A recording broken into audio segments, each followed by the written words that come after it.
बिस्मिल्लाहिर्रहमानिर्रहीम।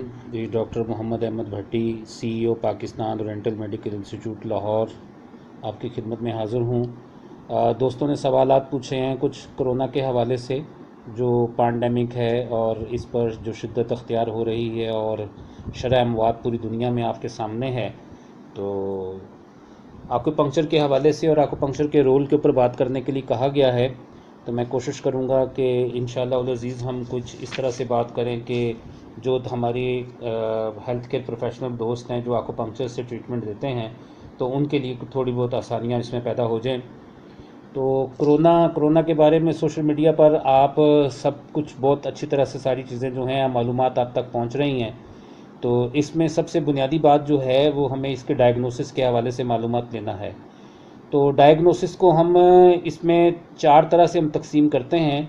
सबसे पहली बात तो ये है कि अगर कोरोना की कोई अलामात लिए हुए मरीज़ आपके पास आता है, जिसके लिए अमूमन ये कहा जा रहा है कि सर में दर्द होती है, नेज़ल डिस्चार्ज होते हैं, गले में दर्द पैदा होती है, बुखार है, खांसी है और सीने में दर्द होती है और अल्टीमेटली सांस में रुकावट पैदा होती है और नमूनिया जैसी अलामतें पैदा होती हैं। इन अलामतों के लिए जो चाइनीज़ थ्योरी है आक्यूपंक्चर के हवाले से, वो सबसे पहले तो जो है इसे विंड हीट में कन्वर्ट करती है। तो सबसे पहले बुनियादी तौर पर हम ये देखेंगे कहीं पेशेंट हमारा विंड हीट का तो नहीं है। विंड हीट में ऐसा होता है कि उसमें सर्दी लगती है, बुखार होता है, खांसी आती है, सीने में दर्द होती है और पहले थिन लेकिन बाद में फिर थिक फ्लेम जो है वो खारिज होना शुरू होता है और इसकी क्वांटिटी काफ़ी हल्की होती है, कम होती है और गले में दर्द रहती है। ज़बान का जब इसका मुआयना किया जाता है तो ज़बान जो है इसकी कोटिंग जो है वो येलो, लाइट येलो या थिन येलो होती है या फिर इसी तरह वाइट, थिन वाइट होती है। इसकी पल्स अगर देख ली जाए तो पल्स इसकी बिल्कुल फ्लोटिंग होती है। ये तो इसकी पहली टाइप है डायग्नोसिस की। दूसरी टाइप है उसमें एक्सेसिव हीट जो कोलैप्स कर देती है यिन को, यिन में कोलैप्स हो जाती है। जो एक्सेसिव हीट होती है वो यिन में कोलैप्स कर जाती है और अलामात लगभग इसी तरह की ही होती हैं, जिसमें सर्दी लगती है, बुखार होता है, खांसी होती है, चेस्ट में पेन होती है और दर्जा हरारत बुखार का जो है वो 102 से ऊपर तक निकल जाता है और इसमें ज़बान जो है वो ग्रे होती है और इसकी जो पल्स है, पल्स सिंक कर रही होती है या फिर थिन रैपिड होती है। तीसरी टाइप है इसकी, उसमें ची जो है वो कोलैप्स कर जाती है और जिसमें सीने में दर्द ज़्यादा पेशेंट महसूस करता है और बिल्कुल नमूनिया जैसी अलामतें वाज़ेह होती हैं और दम घुटता हुआ महसूस हो रहा होता है। जुमला अलामतों के साथ इस अलामत में शिद्दत अख्तियार कर जाती है और पेशेंट की जो ज़बान है वो बिल्कुल पेल कोटिंग में आ जाती है और उसकी पल्स जो है बिल्कुल फेरी वीक हो जाती है।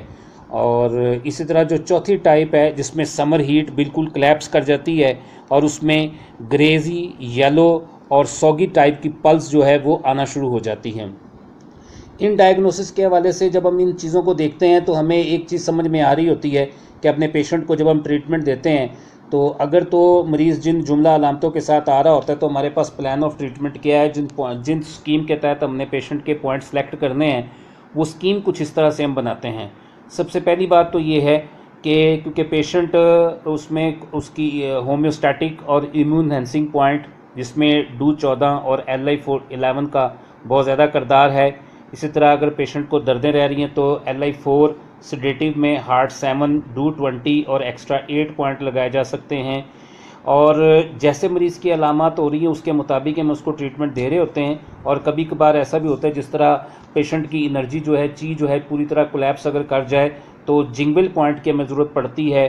तो जिंगल पॉइंट लंग डिसऑर्डर के लिए या लंग के लिए हमारे पास लंग 11 है। हमें कोशिश करते हैं आकुपंक्चर ट्रीटमेंट में कि यहाँ पर हम जिंगल पॉइंट को थोड़ा सा ब्लीड कर दें। कोरोना के हवाले से जो ऑर्गन कंप्रोमाइज़ कर रहे होते हैं हमारे जिस्म में, उसमें लंग तो मेन ऑर्गन है लेकिन क्योंकि क़ुव्वत मुदाफ़त भी कमज़ोर पड़ रही होती है तो स्प्लीन और इस तरह लार्ज इंटेस्टाइन, ये 3 ऑर्गन तो हमारे डायरेक्टली कंप्रोमाइज़ कर रहे होते हैं। तो हमने अगर पेशेंट को जिंगल पॉइंट अगर देना है तो उसमें लंग नंबर 11 हम देकर उसमें ब्लीड करवा के पेशेंट के जिंगल पॉइंट को एक्टिवेट करके इसको मुनासिब किया जा सकता है। और जबकि हमें बैक शू और मूव फ्रंट पॉइंट का भी इस्तेमाल करवाया जाता है।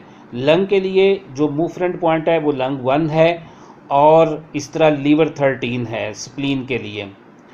और इसी तरह लंग के लिए जो बैकशू पॉइंट है वो UB 13 है, जबकि स्प्लीन के लिए UB 20 है। इन पॉइंट्स का भी हम चुनाव करके अपने पेशेंट की उस इमरजेंसी को जो है वो बेहतर बना सकते हैं, जो उसे कंप्लेंट्स बढ़ रही होती हैं उन्हें बेहतर किया जा सकता है।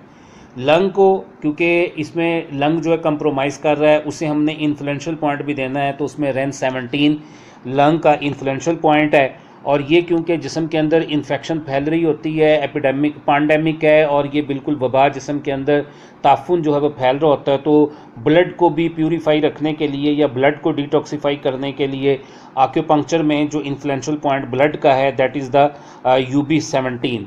तो UB17 के मदद से हम उसके ब्लड को भी क्लियर रख सकते हैं। इसी तरह क्योंकि कंप्रोमाइज़ कर रहा है हमारा ऑर्गन, दो कंप्रोमाइज़ कर रहे हैं बुनियादी तौर पर, जिसमें लंग और स्प्लीन है, तो लंग के लिए हम इसका युआन सोर्स पॉइंट लेंगे लंग 9, जबकि स्प्लीन के लिए इसका युआन सोर्स पॉइंट लेंगे स्प्लीन 3। इस तरह लू कनेक्टिंग पॉइंट की भी कभी कभार हमें मरीज़ में ज़रूरत पड़ सकती है एनर्जी के एक्सचेंज रखने के लिए। तो ऐसी सूरत में अगर हम 5 एलिमेंट थ्योरी का प्रॉपर ख्याल रखते हुए अगर पेशेंट को प्रॉपर तरीके से डायग्नोस कर पाएँ, तो हम लू कनेक्टिंग पॉइंट का अगर चुनाव करेंगे तो लंग के लिए लंग 7 है और स्प्लीन के लिए स्प्लीन 4 भी है, जबकि स्प्लीन का मेजर लू कनेक्टिंग पॉइंट जो है वो स्प्लीन 21 है। तो स्प्लीन 21 लगाकर हम अपने पेशेंट को एज ए लू कनेक्ट उसके युआन सोर्स को एक्टिवेट करके इन्फ्लुएंशियल पॉइंट, बैकशू पॉइंट, जिंगवेल पॉइंट की मदद लेते हुए पेशेंट को, क्योंकि तकलीफ़ में है, तो दर्दों को कम करने के लिए लार्ज इंटेस्टाइन नंबर 4 जो कि डिस्टल पॉइंट की हैसियत रखता है सर दर्द के लिए। अमूमन सर दर्द के लिए जो मुकामी तौर पर जो हम पॉइंट लगाएंगे उनमें एक्स्ट्रा 2 है और स्टमक 8 है। इस तरह अगर पेशेंट नेज़ल डिस्चार्ज में ज़्यादा है तो उसमें एक्स्ट्रा 1 हम लगाएंगे और साथ में लार्ज इंटेस्टाइन नंबर 20 लगाएंगे। पेशेंट को गले में अगर दर्द बहुत शदीद हो रही हो तो सोर थ्रोट के लिए लंग नंबर 11 का इस्तेमाल करेंगे और इसी तरह स्मॉल इंटेस्टाइन नंबर 17। बुखार की शिद्दत कम ज़्यादा होने के साथ हम अपने पॉइंट का चुनाव भी कर सकते हैं, उसको अदल बदल भी कर सकते हैं, लेकिन अमूमन बुखार को तोड़ने के लिए, कमज़ोर करने के लिए जो पॉइंट आक्यूपंक्चर में इस्तेमाल किए जाते हैं उसमें डू 14 और लार्ज इंटेस्टाइन नंबर 11 है। पेशेंट क्योंकि खांसी उसको शदीद हो रही होती है तो अमूमी तौर पर लंग 7 पॉइंट लगाया जाता है, लेकिन अगर ये खांसी शिद्दत अख्तियार कर जाए और एक दौरादार की शक्ल में, अटैक की शक्ल में हो, तो उसमें हम रेन नंबर 22 या फिर लंग नंबर 6 इन दोनों पॉइंट्स में से किसी एक का हम इस्तेमाल करते हैं। और इसमें पेशेंट को क्योंकि डिटॉक्सीफाई करना है, एलर्जेंस इसमें पैदा हो रहे होते हैं, तो ऐसी सूरत में हम अपने पेशेंट को स्प्लीन को 10 को कभी भी नहीं भूलेंगे और स्प्लीन 10 का ज़रूर हम इसमें इस्तेमाल करेंगे। और स्प्लीन 10 का इस्तेमाल करके अपने पेशेंट की एलर्जीज़ को मैनेज किया जा सकता है। पेशेंट चेस्ट पेन के साथ भी आ रहा होता है और मरीज़ को सीने में दर्द महसूस होती है, तो उसके लिए लंग 6 लंग 6 पॉइंट हम लगाएंगे जो कि खांसी के दर्द को भी, दौरे को भी रोकता है। लेकिन अगर शिद्दत ज़्यादा हो रही हो जिसकी वजह से सीने में दर्द चल रही हो तो हम अपने पेशेंट को लंग 6 के ऊपर जो है वो मैनुअल स्टिमुलेशन भी दी जा सकती है।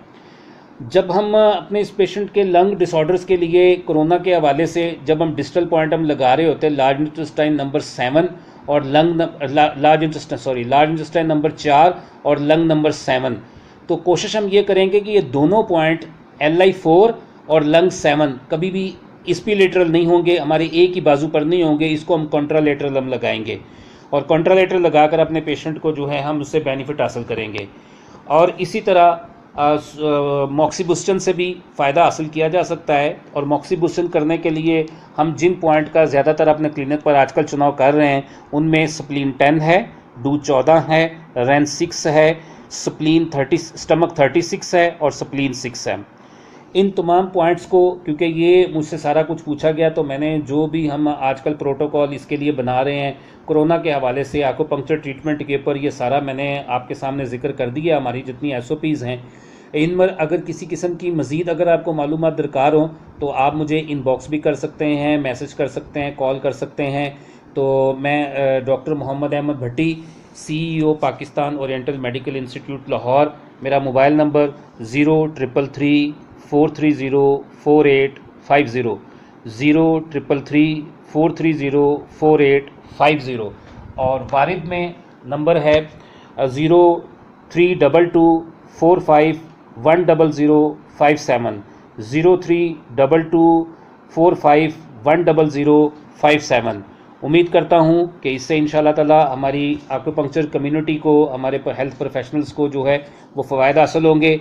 और मैं इस दुआ के साथ अपनी बात को मुकम्मल करता हूँ कि अल्लाह ताला इस वबा से हम सबको महफूज रखे, पूरे आलम को महफूज रखे, अल्लाह हमारे लिए आसानियाँ पैदा फरमाए। अस्सलामु अलैकुम वरहमतुल्लाहि वबरकातुहू जी, बहुत शुक्रिया। अस्सलाम वालेकुम।